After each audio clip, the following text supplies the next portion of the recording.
नमस्कार दोस्तों, मैं हूं सौरभ और स्वागत है आपका बुक ट्यूबर हिंदी पर। आपकी जिंदगी का सबसे बड़ा दुश्मन कौन है? वो बॉस जो आपको परेशान करता है, वो रिश्तेदार जो आप पर ताने कसते हैं, या वो किस्मत जिसे आप हर रोज कोसते हैं? नहीं, आपकी जिंदगी का, आपके सपनों का, आपकी तरक्की का सबसे बड़ा दुश्मन कोई और नहीं, आप खुद हैं। हाँ, मैं आपसे ही बात कर रहा हूं। वो आप जो सही समय का इंतजार कर रहा है, वो आप जो एक बेहतरीन प्लान बनाने में महीनों और साल बर्बाद कर रहा है, वो आप जो सोफे पर बैठकर स्क्रॉल करते हुए उन लोगों को देख रहा है जिन्होंने बस शुरू कर दिया था और आज वो कहां से कहां पहुंच गए। आप सोचते हैं कि आप तैयारी कर रहे हैं, आप खुद को दिलासा देते हैं कि आप एक दिन धमाका करेंगे, लेकिन सच तो यह है कि आप तैयारी नहीं, टाल मटोल कर रहे हैं। आप एक ऐसे नशे के आदी हो चुके हैं जिसका नाम है एक दिन। एक दिन मैं वो बिजनेस शुरू करूंगा, एक दिन मैं अपनी बॉडी बनाऊंगा, एक दिन मैं वो किताब लिखूंगा। वो एक दिन एक झूठ है, एक धोखा है जो आप खुद को दे रहे हैं ताकि आपको आज कुछ ना करने का आराम मिल सके। आज हम इस झूठ को, इस धोखे को, इस आराम को आग लगाने वाले हैं। आज हम कोई नरम मीठी मीठी फिलॉसफी की बात नहीं करेंगे। आज हम लाओ त्सु के एक ऐसे विचार को उठाएंगे जो कोई साधारण विचार नहीं बल्कि एक हथियार है। एक ऐसा हथियार जो आपकी टाल मटोल की आदत को, आपके बहानों को, आपके डर को जड़ से उखाड़ फेंकेगा। लाओ त्सु ने कहा था, 1000 मील का सफर एक कदम से शुरू होता है। आपने ये लाइन हजारों बार सुनी होगी, कैलेंडर पर पढ़ी होगी, व्हाट्सएप फॉरवर्ड में देखी होगी, और हर बार इसे एक अच्छी प्यारी सी बात समझकर नजरअंदाज कर दिया होगा। यही आपकी सबसे बड़ी गलती है। ये कोई कोमल विचार नहीं है, ये एक युद्ध घोष है। ये एक छांटा है उस नींद में डूबे हुए इंसान के लिए जो महान चीजें करने का सपना तो देखता है, लेकिन पहला कदम उठाने से डरता है। ये इस ब्रह्मांड का सबसे बड़ा सच है जिसे आप जानबूझकर अनदेखा कर रहे हैं। आज हम इस एक लाइन की परतें उधेड़ेंगे। हम इसे सिर्फ एक कहावत की तरह नहीं बल्कि एक तलवार की तरह इस्तेमाल करेंगे। हम देखेंगे कि कैसे दुनिया के सबसे महान लोगों ने इस एक सच को अपनी रगों में उतारा था। हम मनोविज्ञान की गहराइयों में उतरेंगे और समझेंगे कि आपका दिमाग आपको शुरू करने से कैसे रोकता है। और अंत में मैं आपको एक चुनौती दूंगा, एक ऐसी चुनौती जो या तो आपकी जिंदगी बदल देगी या फिर आपको ये मानने पर मजबूर कर देगी कि आप मीडियोक्रिटी यानी एक औसत जिंदगी जीने के लिए ही बने हैं। चलिए सबसे बड़े झूठ से शुरू करते हैं जो आपने खुद से बोला है, मैं सही समय का इंतजार कर रहा हूं, या मैं अभी पूरी तरह से तैयार नहीं हूं। ये तैयारी नहीं, ये एक मानसिक बीमारी है जिसे मनोविज्ञान की भाषा में कहते हैं पैरालिसिस बाय एनालिसिस, यानी विश्लेषण का पक्षाघात। ये एक ऐसी स्थिति है जहां आप किसी काम के बारे में इतना ज्यादा सोचते हैं, इतना ज्यादा प्लान करते हैं, इतना ज्यादा जानकारी इकट्ठा करते हैं कि आप आखिर में कोई एक्शन ही नहीं ले पाते। आप प्लान्स के बोझ तले ही दबकर रह जाते हैं। ये ऐसा ही है जैसे कोई इंसान ट्रैफिक के पूरी तरह से क्लियर होने का इंतजार कर रहा हो ताकि वो अपनी गाड़ी निकाल सके। क्या वो ट्रैफिक कभी क्लियर होगा? कभी नहीं। वो इंसान हमेशा इंतजार ही करता रह जाएगा। और यही आप अपनी जिंदगी के साथ कर रहे हैं। आप परफेक्ट कंडीशंस का, परफेक्ट प्लान का, परफेक्ट मूड का इंतजार कर रहे हैं और आपकी जिंदगी की गाड़ी ट्रैफिक में फंसी हुई है, जबकि दूसरे लोग धीरे धीरे, बम्पर टू बम्पर ही सही, आगे बढ़ रहे हैं। आपका दिमाग आपको धोखा देता है। वो आपको यकीन दिलाता है कि और ज्यादा रिसर्च करने से, एक और किताब पढ़ने से, एक और कोर्स करने से आपका रास्ता आसान हो जाएगा। लेकिन ये एक जाल है। परफेक्शन यानी पूर्णता एक मिथक है। कोई भी चीज अपनी शुरुआत में परफेक्ट नहीं होती। हर महान चीज की शुरुआत भद्दी, गंदी और इम्परफेक्शन से भरी होती है। आप सोचते हैं कि एक परफेक्ट बिजनेस प्लान आपको सफलता की गारंटी देगा, लेकिन सच ये है कि कोई भी बिजनेस प्लान पहले दिन के बाद सरवाइव नहीं करता। बाजार बदलता है, ग्राहक बदलते हैं, हालात बदलते हैं। असली सफलता प्लान बनाने में नहीं बल्कि पहला कदम उठाकर, बाजार में उतरकर, गलतियां करके, उनसे सीखकर और फिर अपने रास्ते को बदलने में है। ये पैरालिसिस बाय एनालिसिस असल में डर का एक नकाब है। आप असल में तैयारी नहीं कर रहे, आप डर रहे हैं। आप असफलता से डरते हैं, आप लोगों की बातों से डरते हैं। आप इस बात से डरते हैं कि अगर आपने शुरू किया और आप कामयाब नहीं हुए तो लोग क्या कहेंगे। तो आप इस डर को छुपाने के लिए प्लानिंग और रिसर्च का नकाब ओढ़ लेते हैं। ये आपको एक झूठी सुरक्षा का एहसास देता है। ये आपको महसूस कराता है कि आप कुछ प्रोडक्टिव कर रहे हैं, जबकि असल में आप सिर्फ समय बर्बाद कर रहे हैं। स्वामी विवेकानंद ने कहा था, एक विचार लो, उस विचार को अपना जीवन बना लो, उसके बारे में सोचो, उसके सपने देखो, उस विचार को जियो। अपने मस्तिष्क, मांसपेशियों, नसों, शरीर के हर हिस्से को उस विचार में डूब जाने दो और बाकी सभी विचारों को किनारे रख दो। यही सफल होने का तरीका है। लेकिन हम क्या करते हैं, हम एक विचार लेते हैं, फिर दूसरा, फिर तीसरा। हम 10 अलग अलग बिजनेस आइडियाज के बारे में सोचते हैं, 5 अलग अलग करियर पाथ्स के बारे में रिसर्च करते हैं और अंत में करते कुछ भी नहीं, क्योंकि हम चुनाव करने से डरते हैं। हम एक रास्ते पर चलने से डरते हैं क्योंकि हमें लगता है कि शायद दूसरा रास्ता बेहतर होता, और इस कश्मकश में हम कहीं भी नहीं पहुंचते। जय कृष्णमूर्ति कहते थे कि हम सब कंडीशनिंग यानी समाज और अपने अतीत की बनाई हुई धारणाओं के गुलाम हैं। ये परफेक्ट प्लान की धारणा भी एक कंडीशनिंग है। हमें बचपन से सिखाया गया है, पहले सोचो फिर करो। लेकिन किसी ने ये नहीं सिखाया कि कितना सोचो, कब तक सोचो। ये सोचने का सिलसिला एक अंतहीन रेगिस्तान बन जाता है जिसमें आप भटक जाते हैं। असली आजादी उस पल में है जब आप इस सोचने के जाल को काटकर एक्शन लेते हैं। वो पहला कदम, चाहे कितना भी छोटा क्यों ना हो, आपको उस मानसिक जेल से आजाद कर देता है।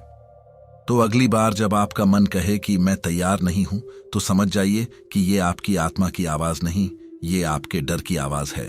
ये आपके अंदर बैठा हुआ वो कायर है जो आपको आराम के दायरे में कैद रखना चाहता है। उसे कहिए, भाड़ में गई तैयारी, मैं परफेक्ट नहीं, मैं असली शुरुआत करूंगा। क्योंकि जिंदगी का खेल दर्शक बनकर देखने के लिए नहीं, बल्कि मैदान में उतरकर खेलने के लिए है, चाहे आपके जूते फटे ही क्यों ना हो। आप सोचते हैं कि सफल लोग किसी और मिट्टी के बने होते हैं और आपको लगता है कि उनकी शुरुआत भी वैसी ही शानदार रही होगी। ये आपकी आंखों का सबसे बड़ा धोखा है। उनकी महानता का राज उनकी शानदार शुरुआत में नहीं, बल्कि उनकी भद्दी, गंदी और इम्परफेक्शंस से भरी शुरुआत में छिपा है। उन्होंने उस एक कदम की ताकत को समझा था जबकि बाकी दुनिया परफेक्ट प्लान बनाने में व्यस्त थी। अगर आप दुनिया के सबसे महान लोगों के जीवन को स्टडी और एनालाइज करें तो उन सब कहानियों में एक बात समान है। इन लोगों ने क्या होगा अगर, व्हाट इफ के बारे में सोचने में वक्त बर्बाद नहीं किया। क्या होगा अगर मैं फेल हो गया? क्या होगा अगर लोगों ने मेरा मजाक उड़ाया? उन्होंने क्या है, व्हाट इज पर ध्यान दिया। मेरे पास अभी क्या है, मैं अभी क्या कर सकता हूं, और उन्होंने वो कर दिया। आपकी सबसे बड़ी त्रासदी ये नहीं है कि आपके पास बड़े सपने नहीं हैं। आपकी त्रासदी ये है कि आप अपने सपनों को इतना बड़ा और पवित्र बना देते हैं कि आप उनकी तरफ पहला छोटा और गंदा कदम उठाने से भी डरने लगते हैं। आप भूल जाते हैं कि हर मंजिल की शुरुआत एक मामूली कदम से होती है। वो कदम कभी भी ग्लैमरस नहीं होता, वो हमेशा धूल भरा, अनिश्चित और डरावना होता है, लेकिन वही एक कदम है जो सब कुछ बदल देता है। तो सवाल यह है कि यह पहला कदम उठाना इतना मुश्किल क्यों है, और एक बार जब हम इसे उठा लेते हैं तो चीजें आसान क्यों लगने लगती हैं? इसका जवाब हमारे दिमाग के अंदर छिपा है।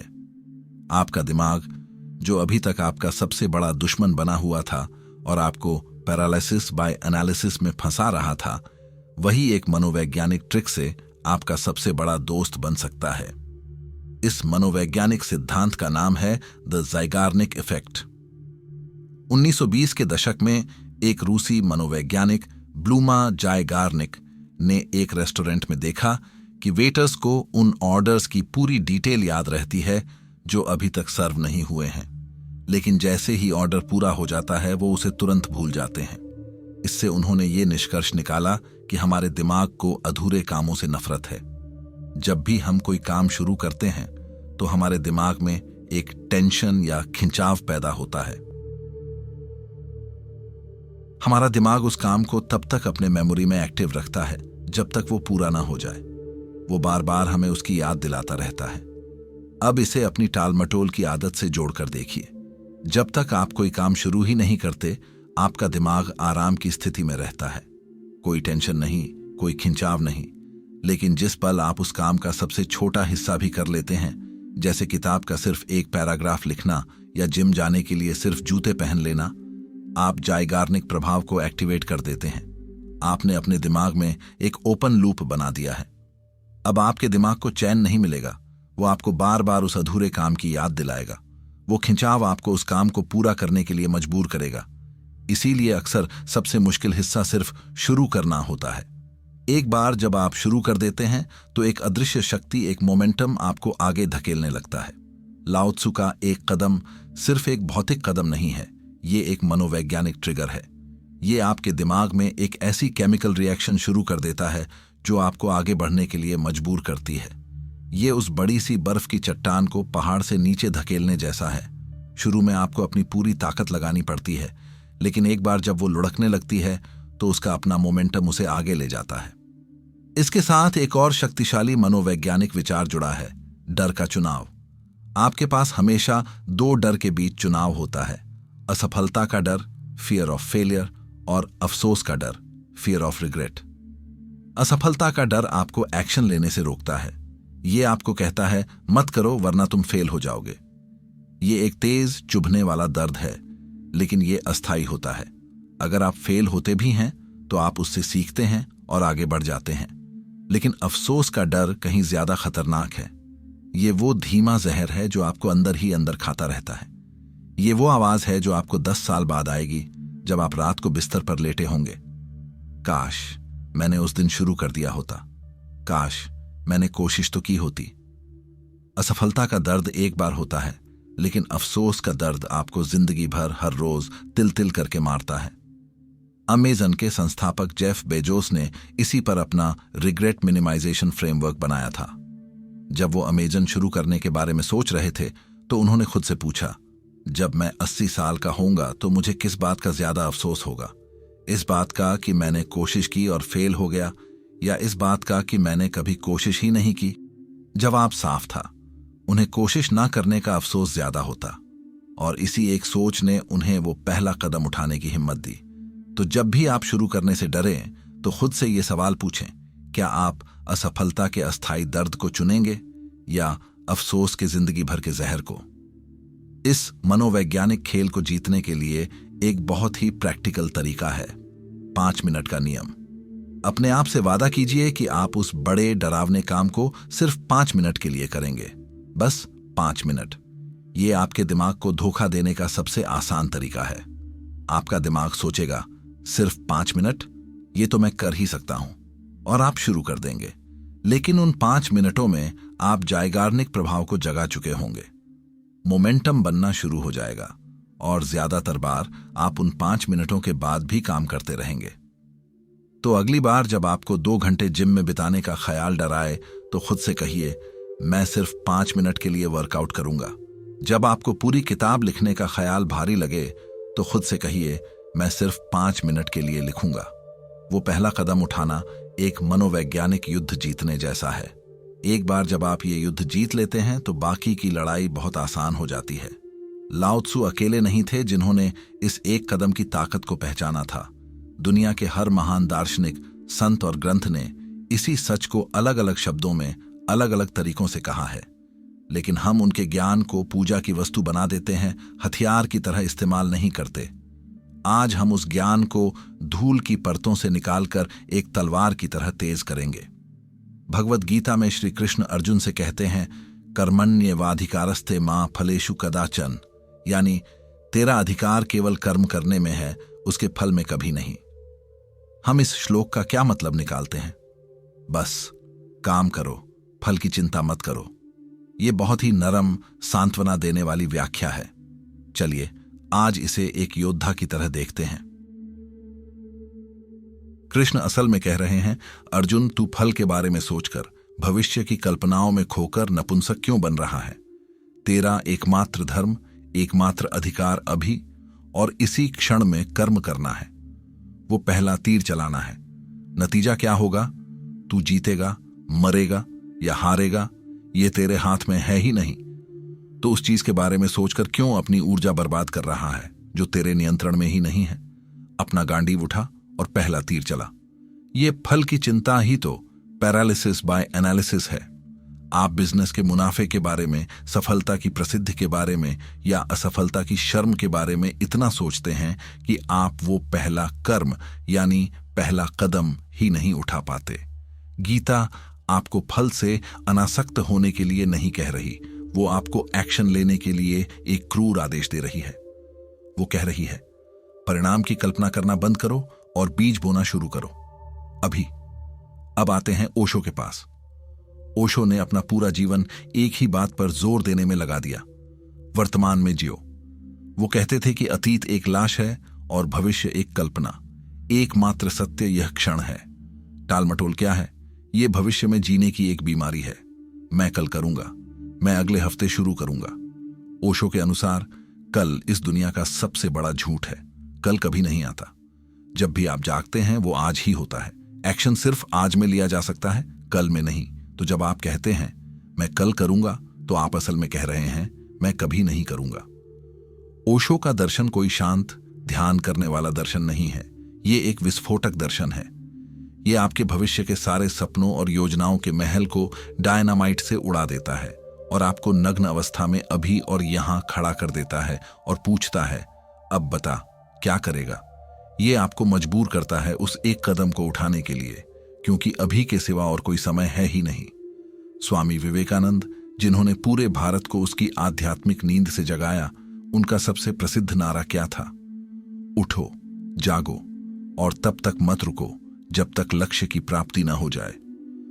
हम इस नारे को एक लंबी यात्रा के लिए एक प्रेरणा के रूप में देखते हैं, लेकिन इसके पहले दो शब्दों पर ध्यान दीजिए। उठो, जागो, ये पहला कदम है।